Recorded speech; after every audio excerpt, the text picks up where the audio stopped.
G'day guys. Hope all is well. All right, let's throw the charts up. G'day. I just wanted to sort of go through and I guess walk you through a couple of things that I'm seeing from today. Right, obviously, we saw Bitcoin come off. We saw the whole top 10 come off.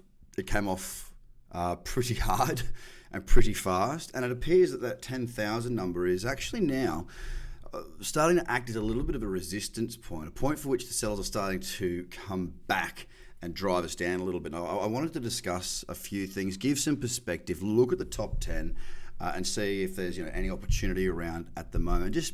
I do an afternoon look through the top 10 anyway, and I thought for me to share it with you guys, it might add some value to what you're looking at. So, I am well, James. Thanks very much. Let's go through this now and have a quick look at Bitcoin here. So I want to first of all look at this daily because I'm long Bitcoin at the moment. And I'll show you a couple of things. So first of all, you look at the daily and you go, well, there's a lower high, lower low. I know it's kind of just two candles, but it's a bit messy around here, and I agree. It's just been sort of slowly grinding back, and 10,000 might actually end up being a lower high. Who knows? I don't have a magic ball. I got a magic ball. I don't have a crystal ball. But here's where I took the trade. This beautiful little pullback into this cradle zone right here. Beautiful, right in the smack bang juicy spot. Moved. I'm sitting about just below break even, around break even right now because I took the 2-day cradle. Much the same as back here. This beautiful pullback in, nice bullish candle, very good move. Well, I'm trying to replicate that up here, following the same strategies, the same rules. As to what's going on. Come on, Cobb, what do you want, Richard? Tell me what you want. So yeah, that's the 2-day. I want to flick down now to the 4-hour, and then just have a little look around here. Because one of the things that's occurred, obviously there's our 10,000 mark, is, check this out. Yeah, there you go. What was it yesterday? Big candle there yesterday came off. Well, it wasn't too much, but we're looking at a 15-minute candle here. But check this one out. I mean, it closed down 1.44%, which is often no worries. It's often a big spike. It very rarely holds its ground. And by the way, if you've got any questions, guys, please feel free to engage me on Twitter, Facebook, or wherever you're watching this thing. I'm happy to answer any questions if I'm able to add any value there. This is obviously a live session, so I'm willing to help out. But yeah, so this is what's happened. Let's actually have a look at this. To look at, we opened there 9.9 roughly. At the low, that's a 3% candle in 15 minutes. That's pretty solid. That's a pretty decent move. And you can't see my screen. I'm not sure what's going on there, but I think everyone else can. Yeah, it went, fell really hard, and since then we've sort of consolidated to the point of actually, there's a little bit of support running through there. Huh.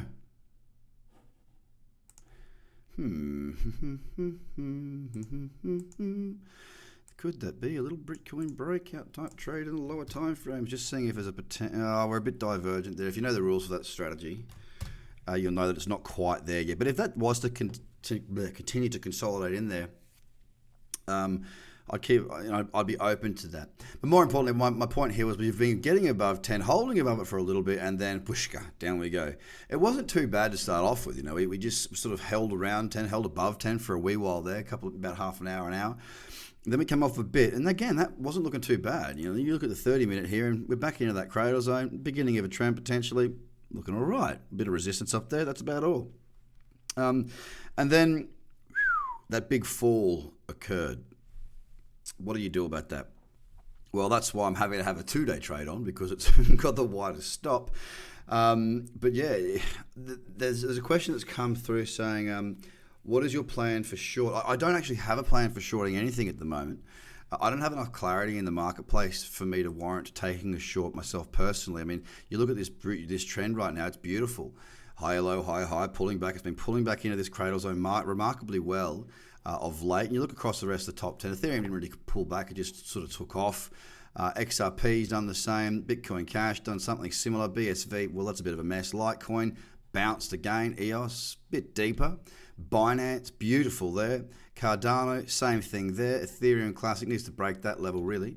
Tron, same thing. So the whole market the market as a whole kind of held this trend thus far. Now trends change, and I get stopped out frequently. I do have losing trades. This is a fact. As a matter of fact, I had a losing trade today. I got long XRP on a breakout.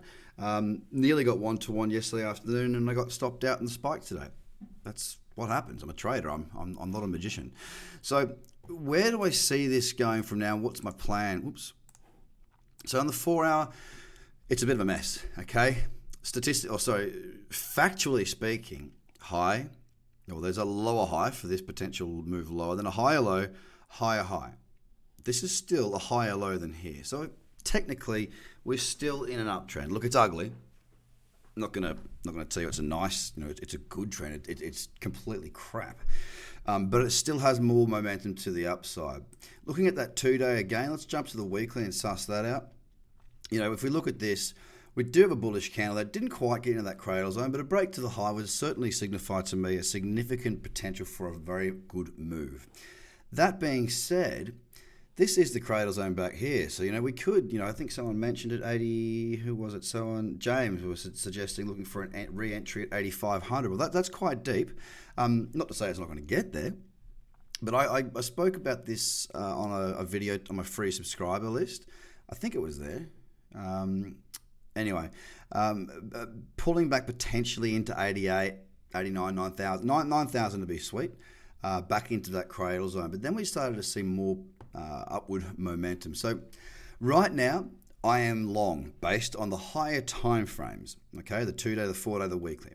Am I looking for shorts? Do I have a plan for shorts? The answer is no, because the chart structure doesn't lean for me to look for shorting opportunities.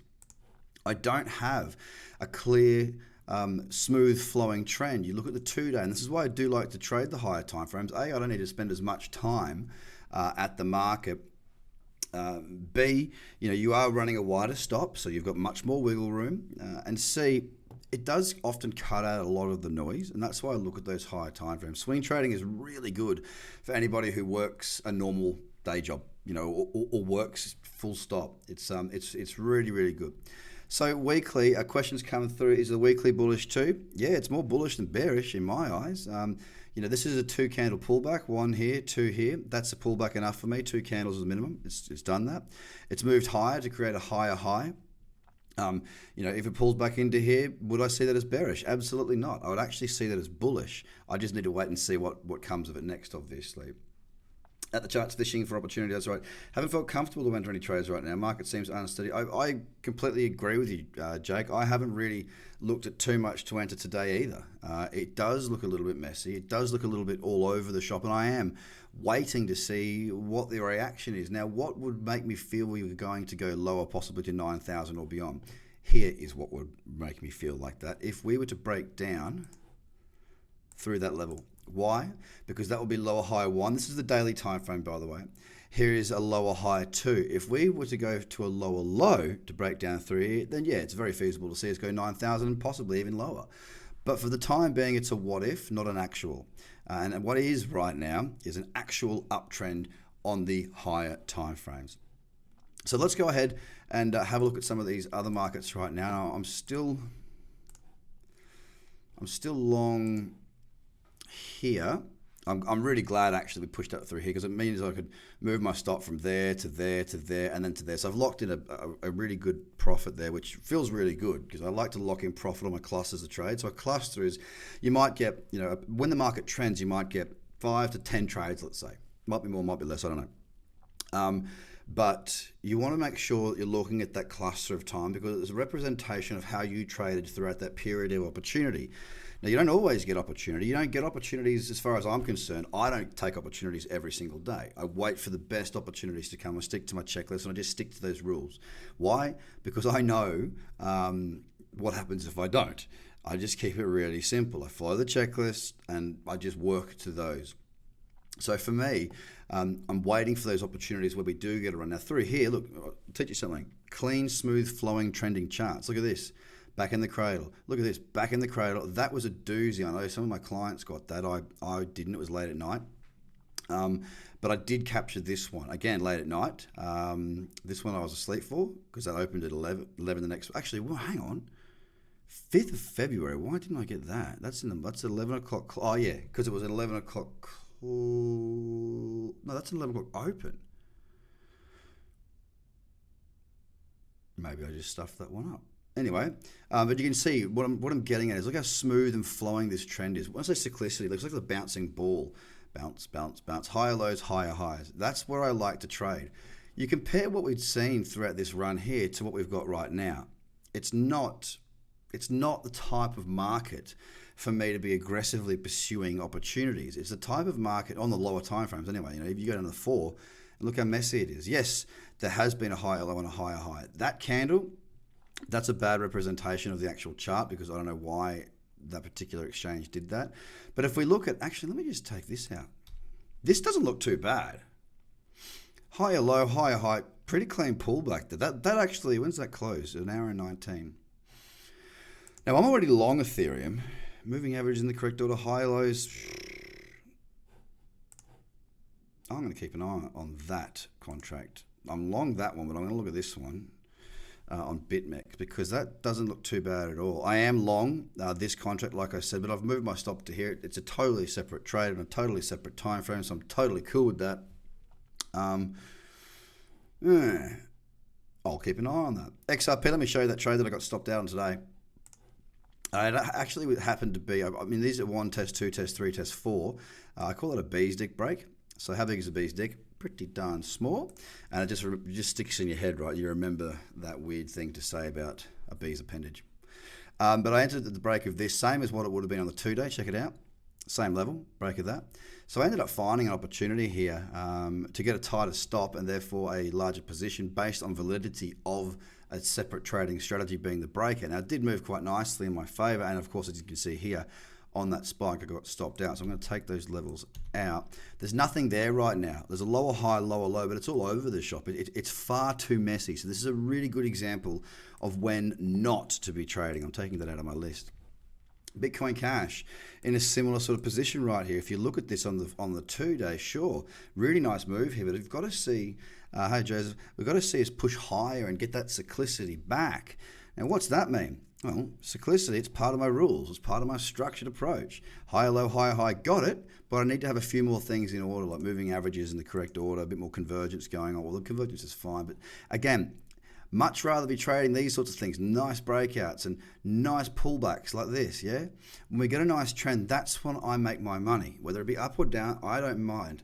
But we've got to have that really nice trend. And, on Bitcoin Cash and BSV, again, another one, a sucker here, it's just sideways. And on the daily, look, ugly. Very, very ugly indeed. You go back to what it was like through this period, and geez, there were some good opportunities back there. Can you make my 20 a little bit darker? No, I'm not sure. Hi, Jack.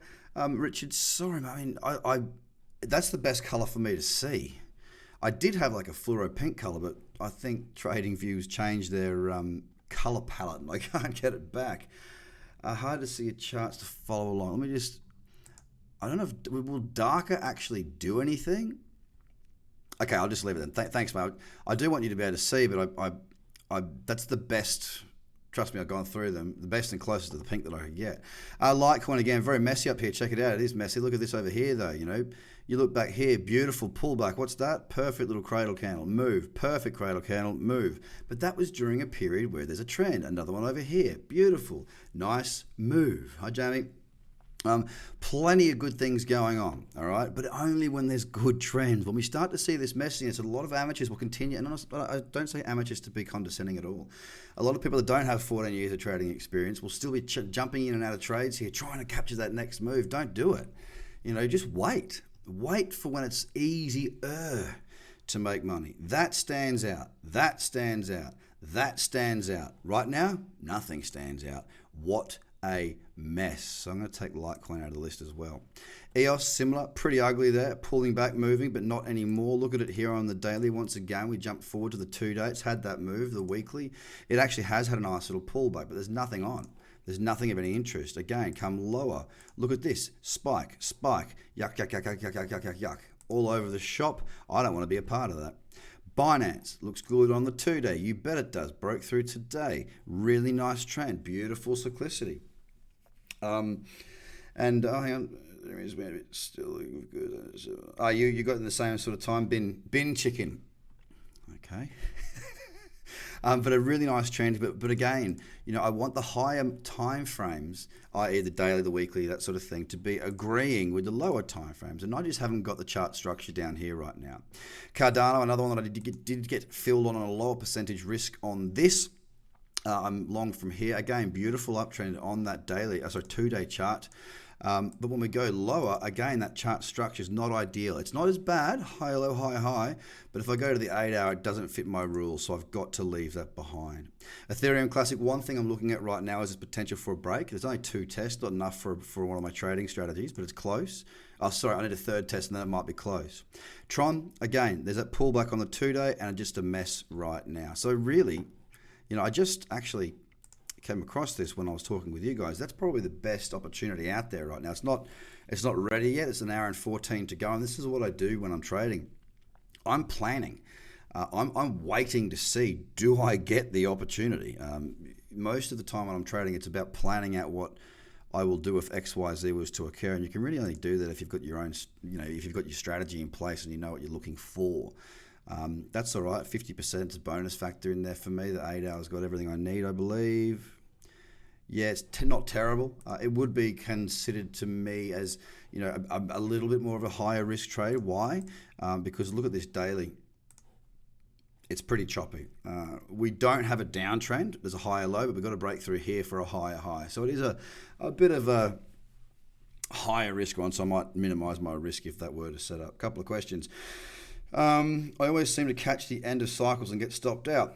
Well, focus or start to focus when the trend starts to move. I mean, there's been plenty of great opportunities all the way through that move. It's just about making sure you're there each day. I've got a routine that I stick to. I stick to following the same stuff every day. I go through and I do my full margin list. All right, scan the full margin pairs there. I then go through, and do the full margin pairs on Binance. All right, I scan all of those.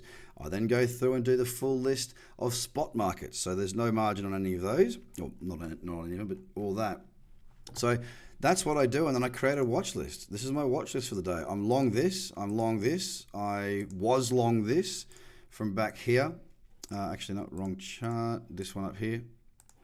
I was long from a cradle there. It's going quite nice. I actually closed that trade out at about break even because I didn't have my stop in, and long story short, found an old fellow here, 95 years old, in the toilet bleeding. Had to get him out, get him in an ambulance and get him off to hospital. And when I came back to my computer, my hands were shaking and I was in the wrong headspace to raise a stop loss. So sticking to my rules, I'm like, right, I'm not in the right headspace right now. So I just closed the trade. Sure, went on to be a good profit. But you got to stick to your rules. That's all you really got. I'm also, excuse me, I'm also long here, hence why that's in the list. And Binance, been keeping an eye on a pullback there. Actually, I did get a long on this. That's without margin. It's just a spot, an entry for me on Binance. From there, I've got Ontology that's been in the list. Cradle right there. I've got OMG. Didn't really set up the way I wanted it to, so I can take that out. And Ethereum Classics there for the building of that flat level. That's about it. And of course, Ethereum against the dollar, as we just had a look at there. Do you ever move your stop up at target rather than selling to take profit? No. I always look to. I mean, I don't scale out on every trade that I take.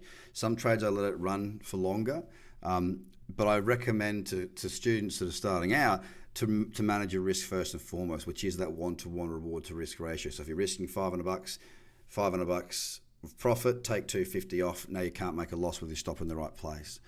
More importantly, that sort of continues to feed into doing what good traders do, because if you want the results good traders get, you've got to first do what they do, and sort of swinging for the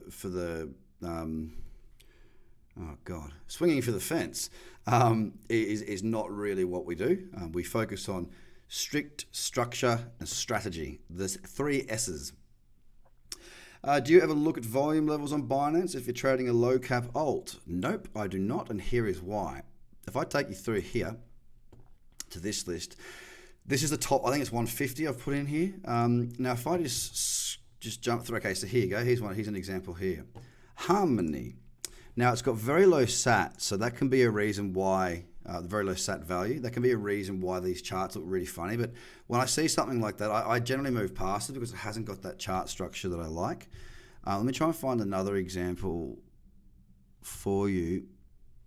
I tend not to trade the markets that do look thin. For example, here, I wouldn't trade PivX for the simple for the simple point that, see how it's got these big spikes?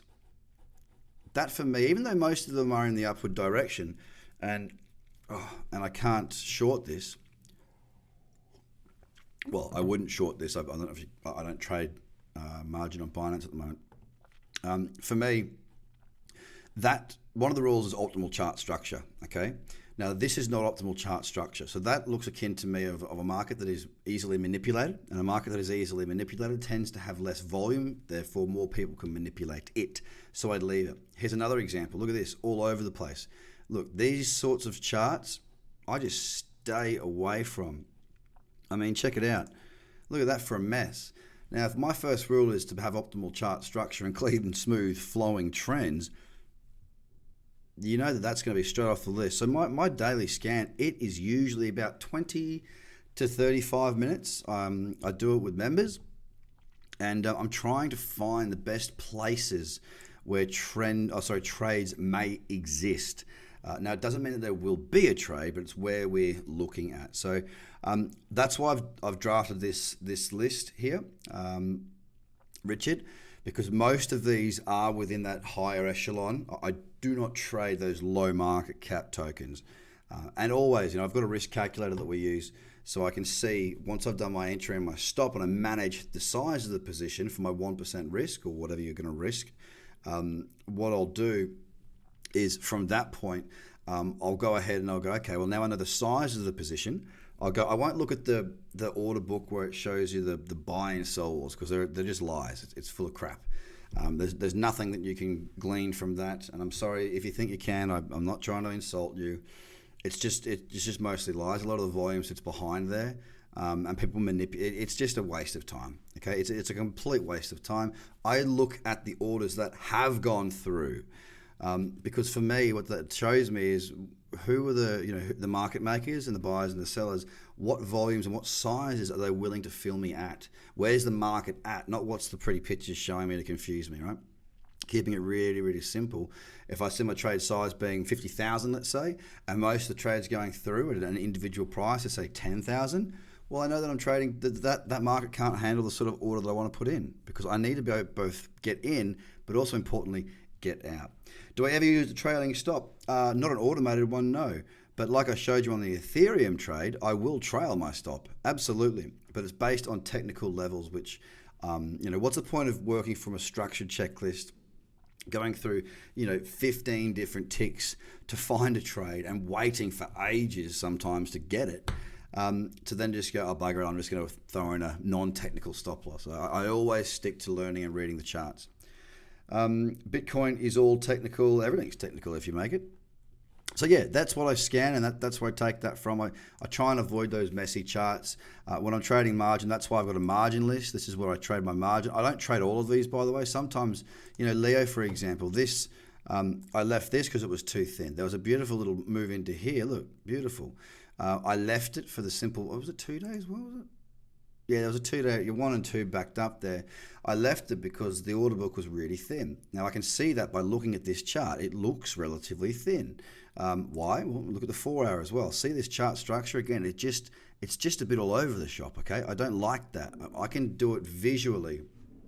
So for me, I made the decision to not take this trade. I told members, based it around the fact that it was too thin, and then thank goodness I didn't, because look at a candle like that. Whammo. Paul, sure. Are you in the community, mate? Oh, we've got him there. Otherwise, just get in contact with us. It's going to make a big difference. You want to open up one of these accounts. We've got discounted fees for you if you haven't got one of those accounts.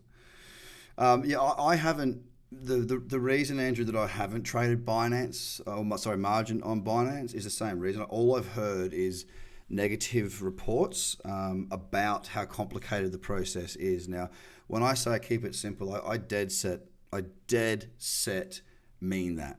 There's a lot of things that people say this and that. I don't care. I just do it my way. Rightly or wrongly, it's what I'm comfortable with. I know how to make money in the markets. I'm very patient. I've spent a lot of time doing this, and I just leave it. So when the report across most of the traders that I'm working with are saying it is a little bit more difficult, then I'm like, well, why would I like to make my life more difficult? I don't care to have more trades. I just want good trades. I don't need lots of trades to do really well. So. That's just simply why I haven't used it. I just heard too many negative things about it. Even when I spoke with CZ, they didn't seem too interested in making too many changes at the time. So, I don't know. Hopefully they fix it, because it'll be good. All right, Paul, well, hit me up in the community or drop us an email. I'll make those lists available to you, mate. No dramas at all. All right, cool. If you have any other questions, guys, please do feel free to ask them. But, yeah, I mean, that's that. I just wanted to take you through and have a look at what's going on in that top 10 and give you a bit of perspective, I suppose. We're keeping an eye on that, and that's about all. And have a great morning, evening, wherever it is in the world, and I shall speak to you. Oh, don't forget what you got to say. You got to say like, share, subscribe, and give it a thumbs up. Pretty sure that's what they say, right? Mate, ladies and gentlemen, have a great day or evening. I'll keep you in the loop. Cheers, guys.